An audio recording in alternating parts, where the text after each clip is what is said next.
très gros réveil des altcoins hier. Et c'est pas un hasard, les États-Unis viennent de dire oui à 3 nouvelles lois crypto.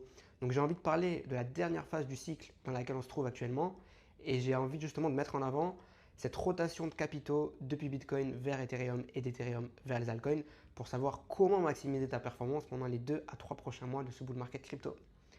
Donc Ethereum est possiblement sur le point de monter vers son record historique de 4 900 $ et voire même au-delà, avec toutes les institutions qui achètent en masse de l'Ethereum en ce moment, notamment Sharplink Gaming, qui est le micro-stratégie d'Ethereum, puisque MicroStrategy achète en masse du Bitcoin, Sharplink Gaming achète en masse de l'Ethereum. Il prévoit d'acheter 5 milliards de dollars d'Ethereum supplémentaires dans les prochaines semaines.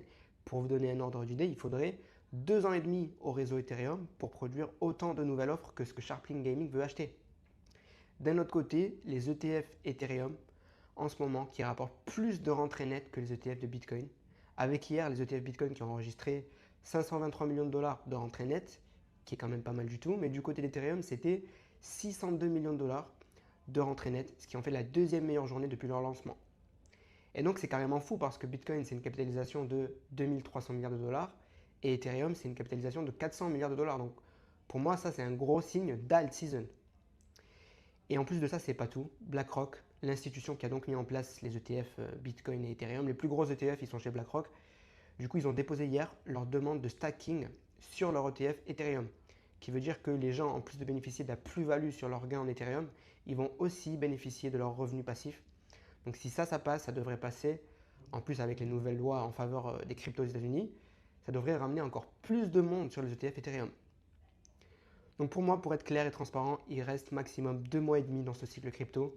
On est donc sur la dernière jambe haussière qui est aussi la plus explosive. C'est là où il y a le plus d'opportunités. Et en ce moment, on voit clairement une Ethereum season. Et si le cycle suit sa continuation comme dans les anciens cycles, en 2021 et en 2017, il y a beaucoup d'argent qui va ensuite se diriger vers les plus petites cryptos.